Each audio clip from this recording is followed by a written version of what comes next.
1980, huh? So you're a bit younger than me. I'm not, 1980, 45, mate. But listen, I just want to say, I've watched your whole career, right? And I remember when you came on, you came on the scene, and I remember early on, I go, mate, this guy is so strong for a winger. And you weren't big. No, not big at all. You were so strong as a winger. And I remember the 2002 grand final when Ricky was there and he's won the grand final. And obviously, I want to kind of go back to the start of your career, right? And but I want to go before I actually started watching you. Yep. Like where did it all start for you? Well, firstly, I grew up southwest Sydney on acreage, Preston's, just outside Liverpool. We got Italian heritage, obviously, so we had the 5 acres and the chickens and the eggs and the cows and the veggie patches, and my mum's a pretty darn good cook, so she used to cook all that whole food nutrition up for our family, younger brother, younger sister. So we had a really strong foundation of good health just without even knowing how good it was for us. It's just the Italian way, right? It's to grow your own, cook your own if you got the room. My wife's Italian, so So it's it. So they're always cooking and growing their own veggies and herbs and all that type of stuff. So growing up, my first 2 sports was actually gymnastics and athletics. My brother started league when he was 5. Wow. I'm 18 months older than him, but I didn't want to play league at the time. And I had my auntie's sister who was a gymnastics coach at Macquarie Fields. So I just fell into gymnastics. I was tumbling and trampolining. So I ended up tumbling and trampolining for state.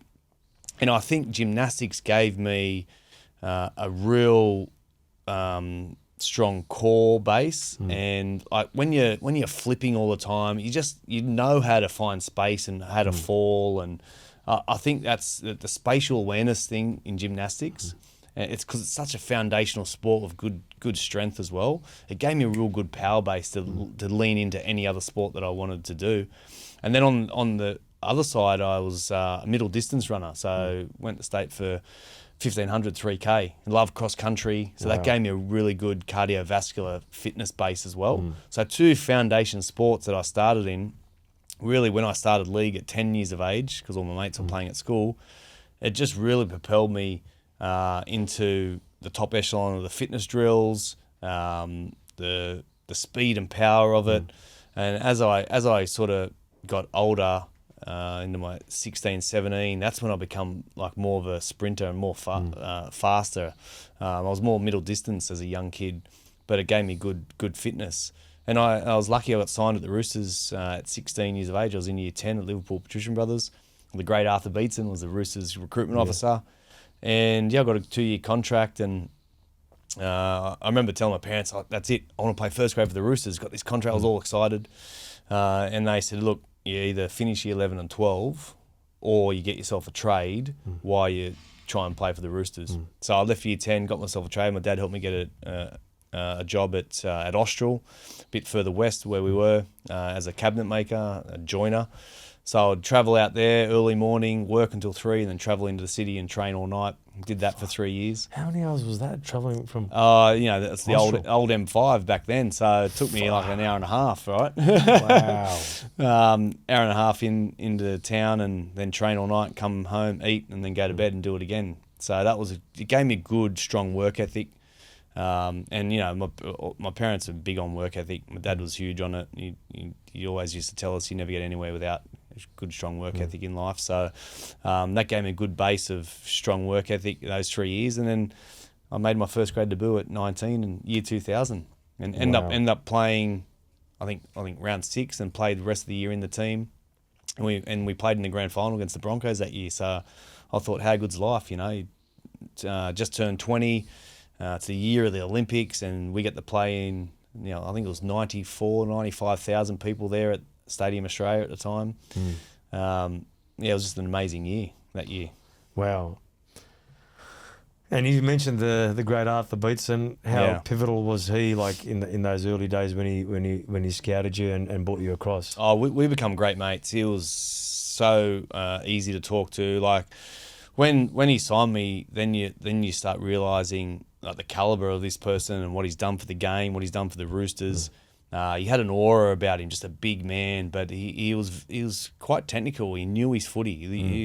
He was awesome. Like, I would speak to him quite a bit, and we ended up becoming really good friends.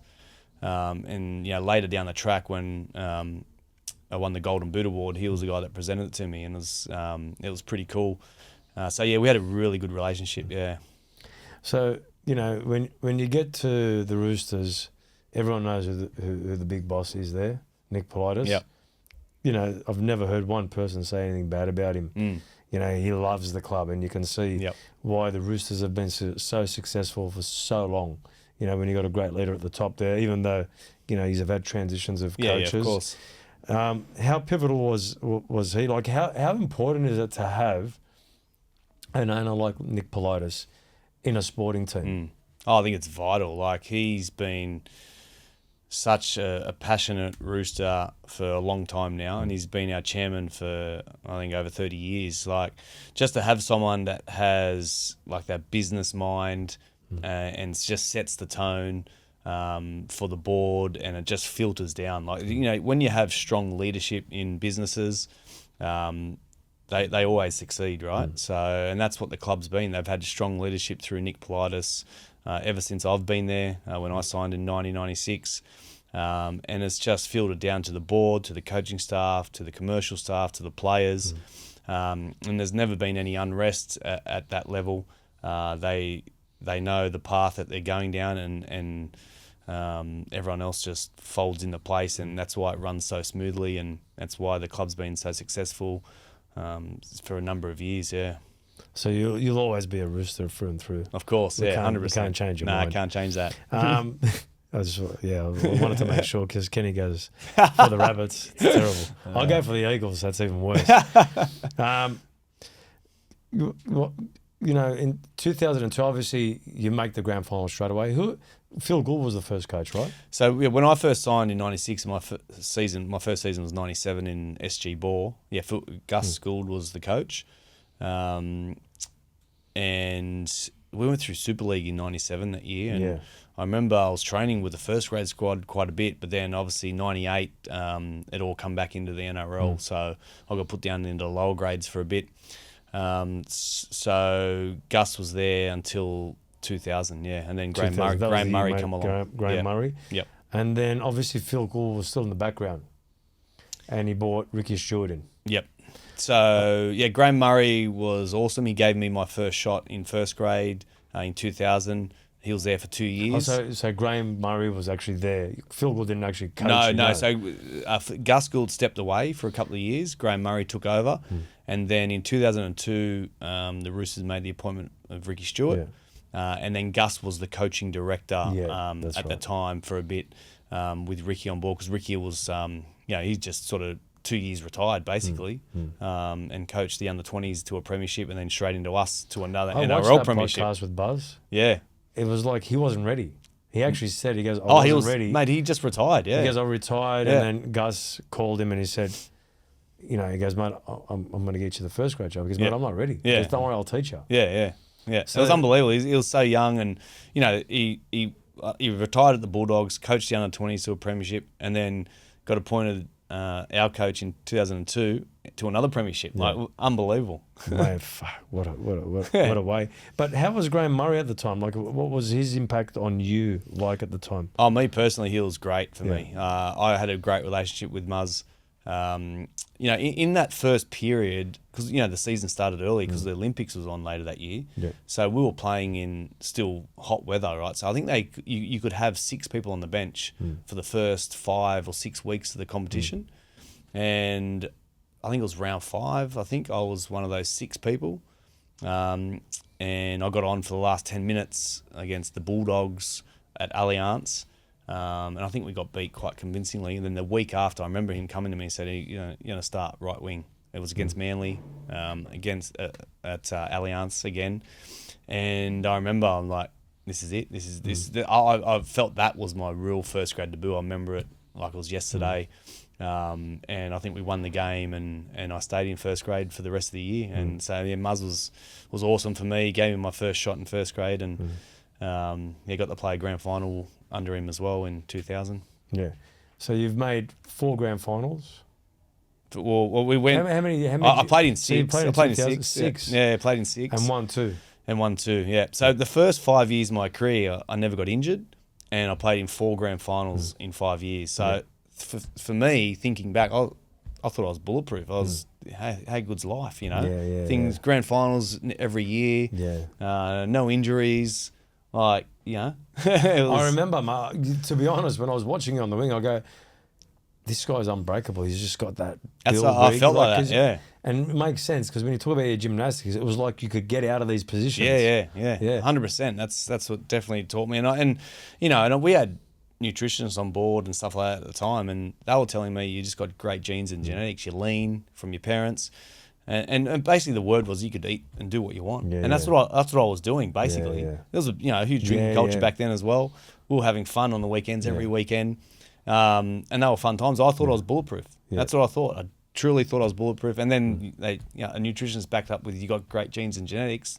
So that's how I lived my life back then. You know, just whatever. Obviously I moved out of home, so I lost that foundation of good, solid food. Well, mate, you were eating off the farm. Yeah, I was. Yeah, so I moved out at 18. Like having food like that's wholesome. That's right. Yeah, I didn't know the importance of it at the time. Obviously moved out at 18, so then you're eating out, you're drinking on the weekends, you're having fun. You're young, right? You're young in your 20s. And then you soon realise that if you don't look after yourself and you keep burning the candle at both ends, the body starts to break down. Yeah. Yeah. So you win. What was the grand final like, that first one? Like, year 2000. We played the red hot team in the Broncos, right? That's right. They were basically the Australian team. Yeah. Gordon Tallis, Wendell Sailor at the top of his game, Lottie Dakiri, Darren Lockyer, like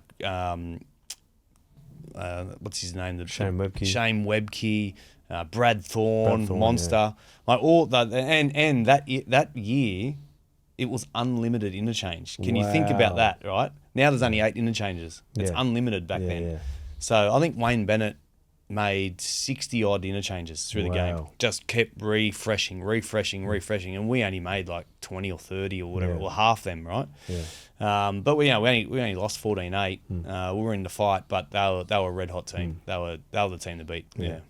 So in 2002, you guys win. And look, you had Brad Fittler there. Yeah, he's had a great. He's had a. To be honest, he's had a great side, right? We did, yeah. Good mix. And you were there. You were already there, so he's had the experience. Going into that grand final, did you go, this feels different to the game against Brisbane? Oh, I did, yeah, 100%. We had Ricky on board that year, and what Ricky does, he creates great mateship between the group. Like, we were so tight as a group of players. On a day off, half of us would go train in the morning and then go have lunch together. Like, that was every week. We would always hang out with each other away from the 4 walls of the Roosters.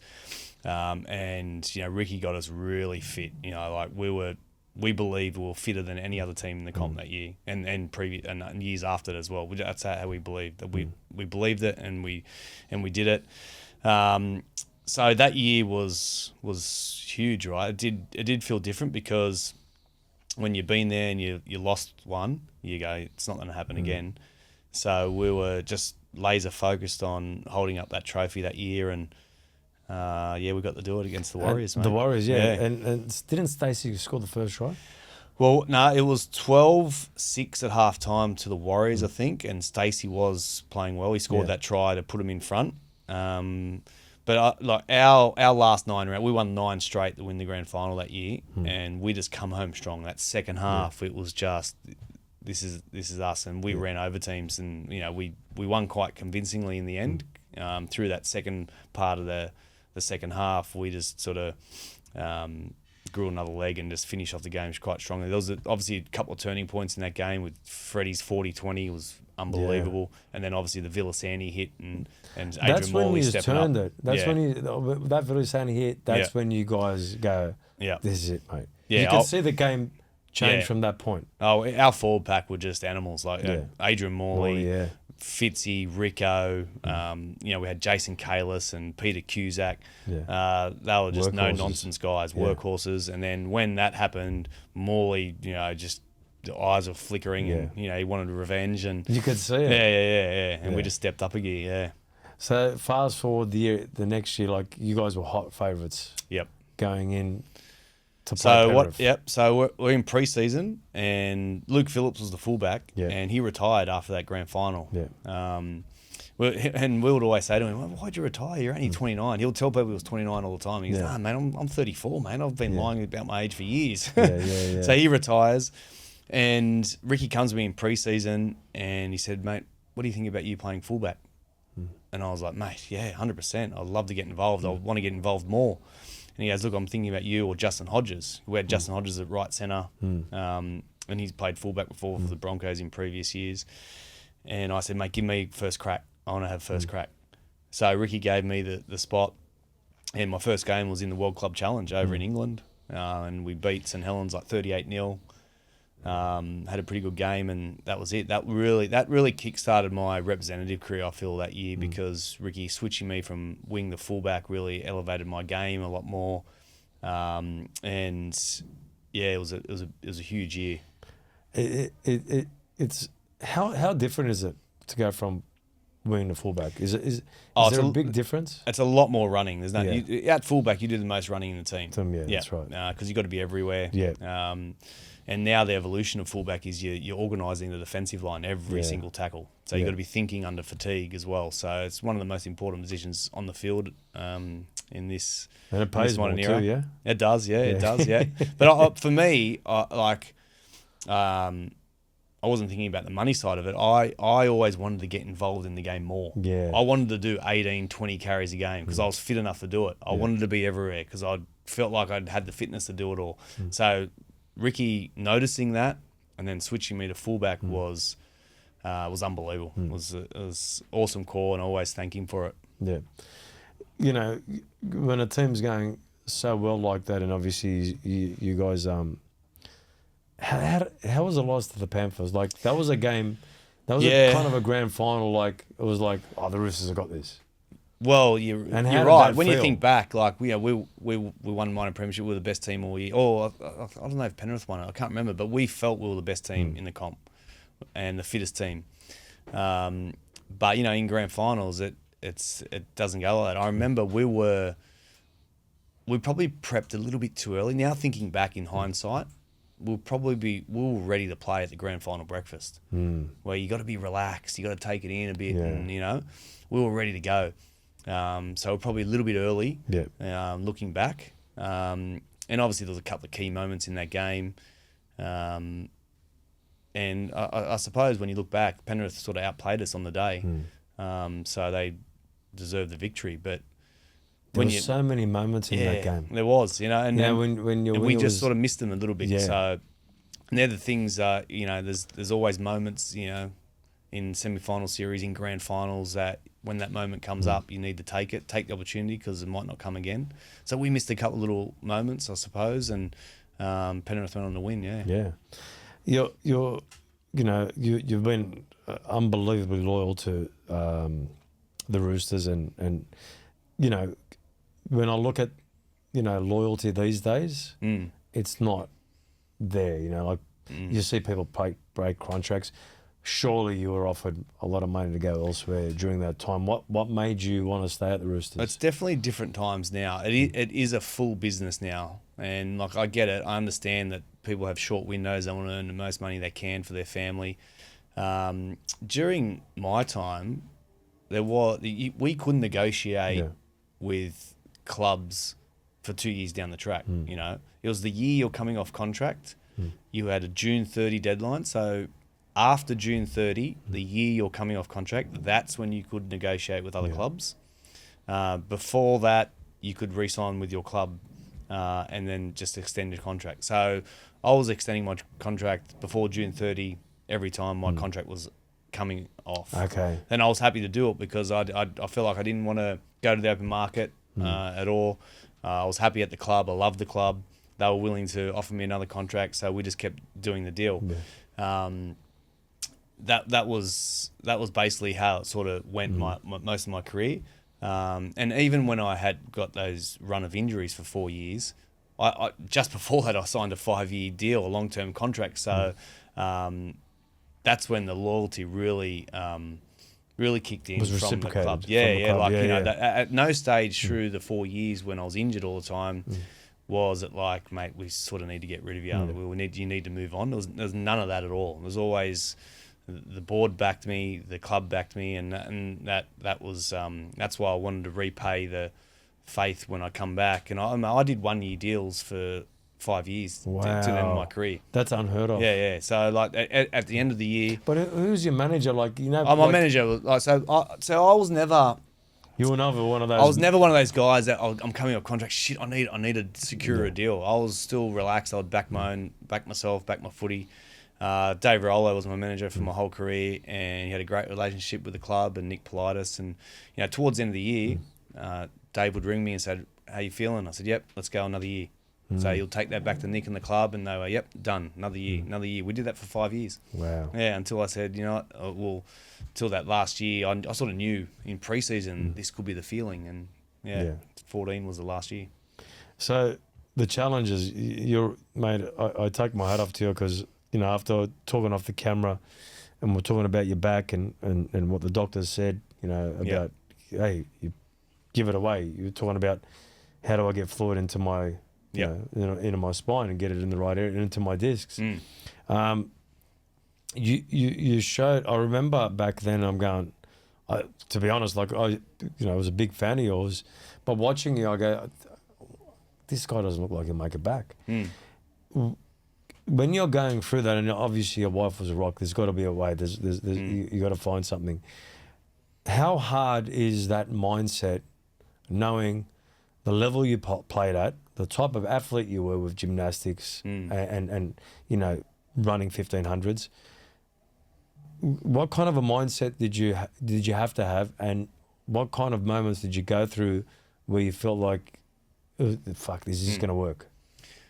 Well, a quick overview of the injuries. I was injured for 4 years straight. So 2000, which is huge. Yeah, huge in the game. Like, not many clubs will keep you after 4 years of injuries in a row, right? So 2006, back operation in my L5S1, the lowest disc in my back.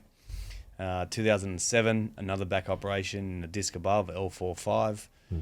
2008, serious disc bulge in my neck. And then 2009, syndesmosis. All the three major ligaments ruptured, and then a spiral fracture in my fibula under my knee. So another operation with the tightrope and the clips to hold everything together. So that was 4 years in a row there. So at a period there, it was like injury, rehab, recovery, injury. It's like the same thing all the time. So, you go through some moments, and I'm pretty lucky because I've always been like a positive guy.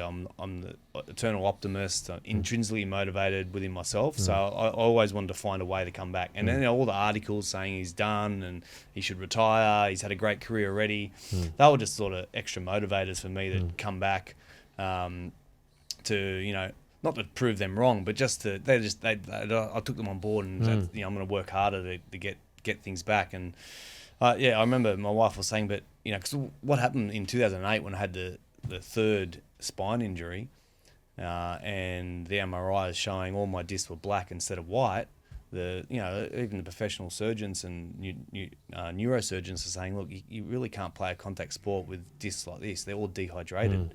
That's why they rupture, and it's just a chain reaction going up your spine. And I asked the question, like, well, how do you rehydrate a disc? How do you rehydrate them again? And they were like, it's pretty hard to rehydrate one, let alone all of them. And that was the advice that was given to me by all the best specialists. And you go see other guys. And then what kept ringing in my head was my wife saying, but you got to find out the reasons why. Why are your discs gone black? Well, there must be a reason. So that's when I went on this quest to try and find answers, to try and find someone that could give me some tools to repair my body and come back and play first grade for the Roosters. And, the search went for a long time, holistic, conventional, did the works, right? Lots of different stuff. And then I found, who's a good friend of mine now, Aaron McKenzie, Origin of Energy, small training fitness studio in Bondi Junction, ties in a lot of nutrition and recovery modalities into his programming. And I remember sitting down in my first consultation with him, did not ask me once about my injuries. He asked me, where did I grow up? what food I ate when I grew up. We wanted to see what foundation I had as a young kid, and then what do I do now? And all of these lifestyle questions, which I thought was strange at the time, but now I knew what he was getting at. And he said to me that day, he said, your body can repair itself if you're willing to make some sacrifices and do things consistently. So I had a bit of hope straight away. So I was invested in that, and I just started working with him once a week. I'd train with him. He would film the last part of my session, send it to my phone. I'll take my phone into the Roosters gym and do all this functional movement training, which wasn't really around in 2008. What was the team thinking at the time? They said, "Oh, Minnie's over in the corner doing all this weird stuff," you know. Let him go. You know, even the club were great, right? The club were awesome because 3 years of 3 spine injuries, and they tried everything too, and I kept getting injured. All right, Minnie wants to do this type of training, just let him go. And then I started to feel stronger in my core in the 2009 preseason. So it's round 2, and I do all my ligaments in my ankle then. Another injury, right? Wow. And I was coming off contract. Yeah. So my 5-year deal. Like you're doing this work in the corner. Yep. And then I was coming off contract, and I remember speaking to Aaron, and I was like, I cannot believe I'm injured again. This is 4 years in a row. And he said, look, just take 2 steps back here. This is going to be a blessing in disguise. And I was like, but how? He goes, mate, you can now take that 1-2 steps back from week to week combat, preparing your body mentally and physically for a battle each week, and just really take things slow, really dive into your nutrition and lifestyle stuff, and really start to build your core stability a lot stronger for your spine. And that's what I did. I took a deep dive into nutrition and lifestyle and wellness, and I studied it, and I could feel my body repairing. I got rid of all the prescription medications and the conventional sort of protein powders and Gatorades, and I just went all natural. Nutrient-dense foods, the quality of my food was on point, all that type of stuff. And the first thing I actually noticed was better sleep. I was sleeping better. I was waking up with a clearer mind, better energy production through the day, and then your body just starts to recover and repair. And then I come back at 30 and play the next 5 years. And, now when I retired in 2014, I actually MRI'd my spine again, and all my discs are white and rehydrated. Wow. And, I've got images to prove it when I do my chats and talks to people. And it's just like, that really proves that what you put in your mouth daily and the choices that we have with nutrition, how many hours of sleep you get, and what the food intake, all that type of stuff, and recovery really matters for not just being an athlete, just for being healthy in general. What were the changes like in your diet? Obviously, you got rid of, the artificial sweeteners, sugars, I got processed food, Gatorade, medication. All the ultra processed foods I got rid of. Yeah. All the prescription medications I got rid of. Started limiting alcohol consumption as well. And I started focusing. Organic? I started focusing on 4 steps in nutrition that I focus on now. And the first one is get to know the source of your food and where it comes from. So meaning, grass-fed and finished beef and lamb, organic free-range pork and chicken, wild-caught fish and seafood, spray-free veggies or organic veggies if you can, or if you can't, then the washing process becomes really important. Bicarbonate soda. Yep, bicarb soda in a pool of water with if you're washing, say, strawberries, let that sit for 5 minutes and then rinse it off. Seasonal fruit and vegetables. That's step 1, getting to know getting a better source of products and food. And then the second one is the process of that. So getting rid of all the industrial seed oils that harm our health and that are oxidized already in the bottle, instead of getting rid of all that and cooking with more natural high quality fats like ghee or beef tallow or extra virgin olive oil, avocado oil, all that type of stuff. And then slow cooking a lot of my meals, like getting the connective tissue muscles of the animal, say lamb shoulder, osso bucco, the lamb shank, and cooking it in a slow cooker over 8-10 hours was important. And then limiting step 3 is limiting my ultra processed food consumption. And then now moving into sort of more retirement is giving my digestion a rest from time to time, and intermittent fasting. Yeah, intermittent fasting every now. Weaving that in as a benefit to switching from sugars to burning fats as a fuel source from from time to time, because our body's designed to do both. And they're my 4 steps that I follow now religiously, like at home and through the work week. I'm meticulous with all those steps. But then, weekends I'm pretty relaxed, and if I've got a function, I enjoy myself. And anyone that knows me knows that I still have a good time. I have a beer, all that type of stuff. But like all those steps, I'm meticulous with through my work week and when I'm at home. I do most of the cooking because I love it, because I want to make sure I get the right produce in, and it's always a different type of protein, heaps of veggies, and a huge salad at night. And then a lot of bone broth and good quality collagen powder mixed in there. Some some nuts and seeds every now and again. And then my supplementation on top of the foundation, which is food. Yeah. Yeah. Wow. And from a recovery standpoint, was it more red light therapy? Was it infrared saunas, ice baths? What did you do in all that? All that? So obviously ice baths incorporated the training. The infrared wasn't, so I'll do infrared. I'll do traditional. I'll go down to icebergs once a week and jump in the ocean, and then do the sauna. Do that a few times once a week. Epsom salt baths. 2 to 3 times a week. I've got a red light panel now, infrared red light panel that I use morning and night. Just all those things, and then getting 8 to 9. As I was an athlete, I wanted 9 hours, but now it's 7 to 8 hours sleep each night. And then your hydration with minerals, like a pinch of good quality sea salt instead of just drinking water with no electrolytes, and you just weed out. Acts like a diuretic. So the electrolytes in my water daily. The food, the supplementation on top of that, and then all those recovery modalities that we just mentioned. It's huge, mate. It's unbelievable because 5 years out, you had to find a way. Yeah. There was no other way. Otherwise, you're not making the 2013 grand final. Let's talk about that one. Yeah. Sonny Bill comes back. There's a lot of big year, heat that one on you guys to do well, because by the biggest player comes down, and all the Bulldogs supporters come out there to cheer you guys on. And it's, that was Robbo's first grand final. Robbo's first year as head coach. And I was at that game. I go for Manly. Manly, I know, that's right. I remember that game. I'll tell you a story, right? Yeah, I was in Vegas watching Manly against South. Yes. And I was with there was a couple of Manly guys and a South guy in a bar in Vegas. And I'm the worst loser in the world. So I've turned away the game's playing. I go, we've fucking lost this. Yeah. So I've turned around, I'm at the bar drinking with all these other people. And then Paul, one of my mates there, he goes for me. He goes, turn around, we're coming back. We're back on. And it was one of the best wins I've ever watched. Yeah.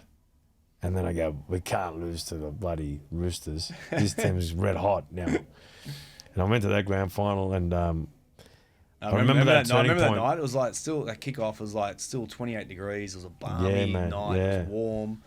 It was a massive year that year. Like obviously, you mentioned Sonny Bill, who we signed. We also signed James Maloney and Michael Jennings that year. So we signed some big signings, but that doesn't mean have a good winning culture. We had to develop a brand new culture, because the year before we finished 13th or 14th, right? Yeah.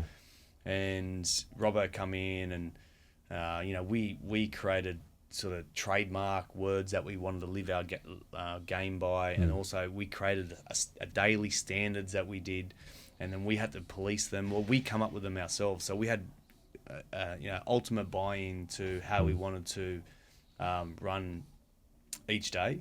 And then that year we changed our diet. We had an organic food truck come in. We got rid of all the soft drinks and the processed foods and the breads and pastas and all that as well.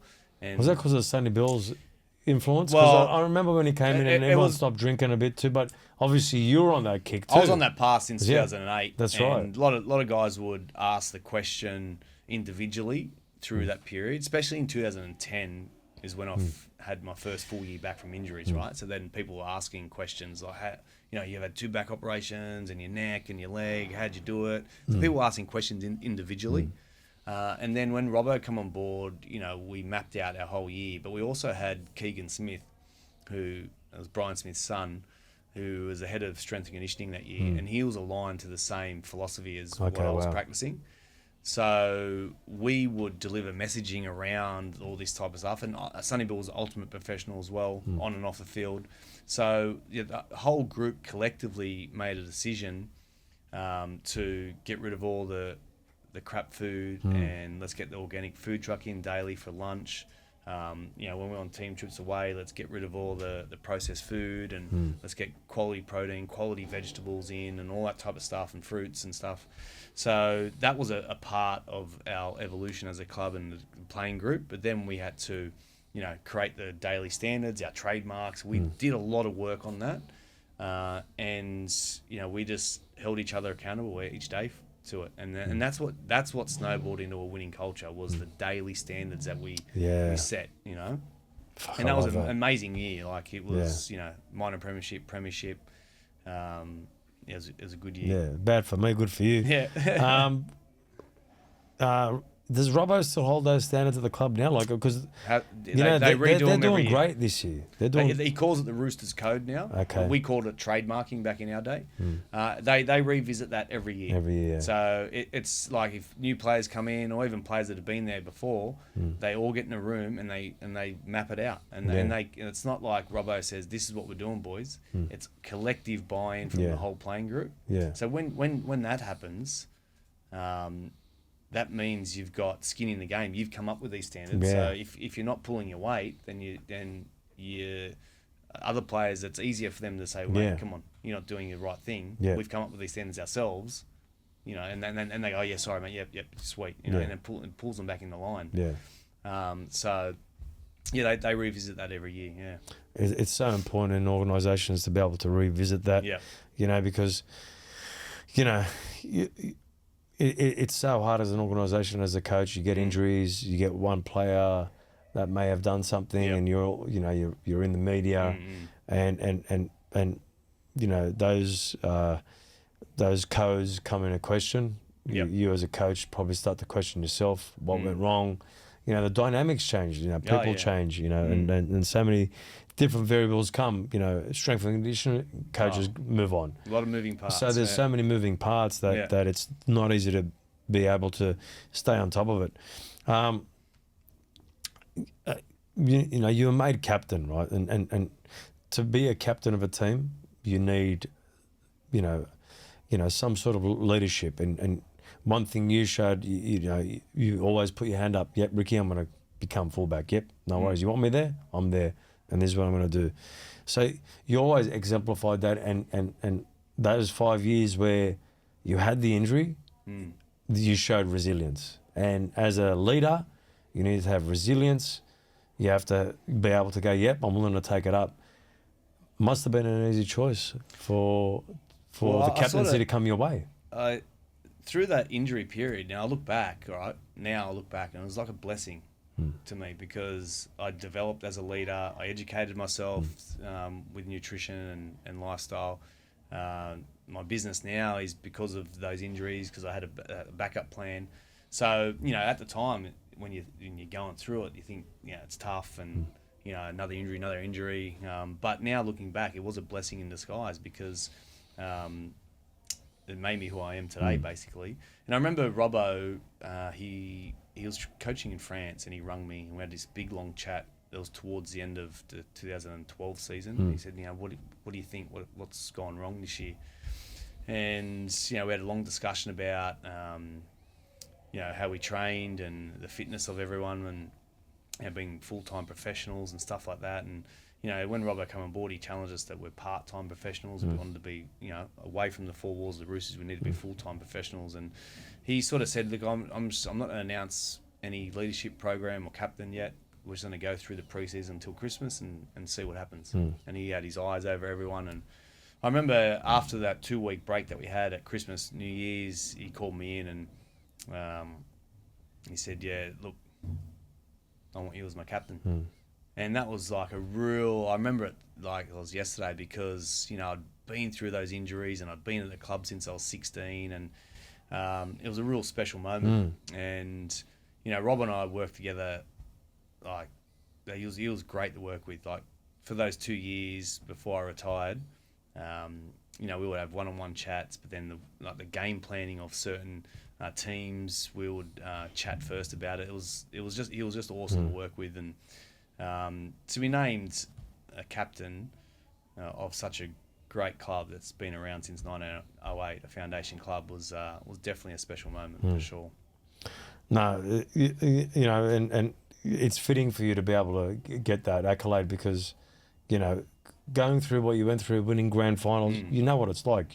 Not only that, like, you've been loyal to the club, you know the DNA of the club. But it was great how he said, I want to watch everyone because if he's just giving something to you, it's like, mate, I'm just going to give it to you. But he made you earn it. He made you earn it. He watched everything, but you know, it would have been an easy choice. Now, you know, life beyond rugby, right? You've built Minifit, which inspires kids. Is that your core business now? Like, what do you do? Do you do multiple things in your life? Look, I do multiple things, but my core business is Minifit, and that's going really well. We run PE programs in schools, but the most thing that I'm proud about is we run PE programs for all the individual needs schools, so all the special needs schools that are around New South Wales. We run PE programs for them, so we go in once a week and run a 10-week PE program. Yeah, wow. And that space is growing. It's awesome space to be involved in. The kids are awesome to deal with, and they get a huge benefit out of it. You know, movement's life, right? You got to keep moving. For these guys, it's vital for their development. You know, they love sport, they love swimming, they love music. So schools love it that we come in and run the PE program for them. So that space is growing, and I just want to keep growing Minifit and getting more schools on board and just reaching more kids. And then I do a lot of speaking on nutrition and stuff like that as well, which I'm really passionate about. And then obviously my involvement at the Roosters is still there. I've still got a great connection with the club, and you know, I'm at every home game and host the Chairman's Club and stuff like that. So it's a great mix. It's a really good mix. There's a bit of variety there, but yeah, the core thing is Minifit and growing that. Yeah. No, it's awesome, mate. It's great that there's no better feeling than helping kids. Yeah, it's you know, they're the younger generation that are going to grow up and hopefully lead a healthy life, right? So that's, you know, in our mainstreams, kids. School programs, you know, we have 5 foundations. Obviously, physical activity is one of them. You know, nutrition, hydration, sleep, screen time. So we spend 2 weeks on those, asking questions and, you know, trying to get kids to grow up healthy and strong, and just, you know, giving them little tools and tips on how to be a bit healthier, so they can create those healthy habits while they're in their primary years, and hopefully they can go forward and do that when they're in their secondary classes. And you said being a dad is your greatest achievement. Yeah. What's that like? She's like? awesome. I've got the young daughter, Azura. So 2013 was just the best year ever, right? So we were in the Premiership, and then in December that year, we have Azura, and she's just, you know, unbelievable. I love just being around her, taking her to school, picking her up, and she loves her sports. She's into every sport. You want to push her in a bit? Was it all right for most of it? Yeah, she loves the sport, so she's into everything, and I just love watching her develop. Yeah. I've got 2 girls. They're a bit older now. Yeah. So, I think I missed a lot of it. You've done well. Yeah, no, I it's was a dad too young. But I have a mad time with them now. One's 20, that's great. One's about doing 22, the other one's 19. Yeah. You know, Mini, what I love about you, you're family man, health, you know, disciplined on his craft, great leader. There's so many great attributes that people can take away. Resilient, unbelievable under challenges. Your back being, you know, one of them, because, you know, a lot of people wouldn't go to where you had to go to for your health to understand that.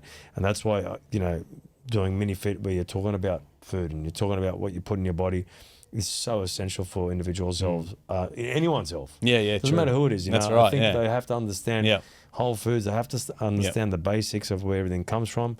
And what we put in our bodies is what we become, essentially. You're still at the Roosters. It's a great club. You know, like, sometimes I wish I was going for the Roosters. Come on, mate, you can come over. It's all good. I don't think I can, but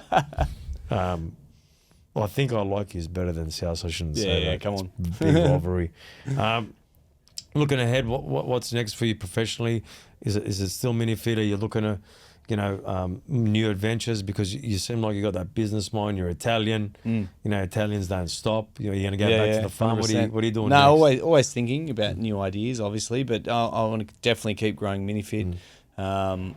We've got something in the pipeline that's called Goals Beyond the Game, and that's going to be like a mentoring program with Liverpool Police and young athletes that I'll sort of facilitate, and then we're going to get some youths that are troubled, and we're going to try and mentor them for a 10-week program. That's in the works at the moment with a great lady named Grace from Autism Advisory. We're sort of teamed up there and doing stuff in my home area where I grew up in Liverpool.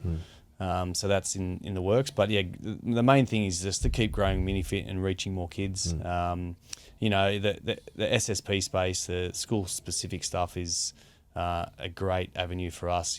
My 3 PE teachers, the individual needs trained, very experienced. So we'd like to reach more schools and reach more kids in that space. Because we know how important movement it is to those children. So, especially with devices. Yeah, well, that's another challenge. Gaming, everything. Like, my daughter, she loves sport. She'll play any sport. That's amazing. But if I leave her on the iPad, she'll stay on the iPad too. So finding the balance is tricky. Yeah. And trying to minimise some of that stuff and get her outdoors and all that is important. So that's another challenge, definitely. Yeah. Well, Mini, thanks, mate. It's been great having you here. I've been a long time fan, and catching up with you a couple of weeks ago. Let's give X74 Tim a shout. Yeah, Tim, what love Tim. Man, He's a great man. Well, I spoke to him yesterday, funny, and we were just talking about Ollie, and Ollie came in today, and I gave him a massive hug. Yeah, and I said, bro, I got to tell you one thing.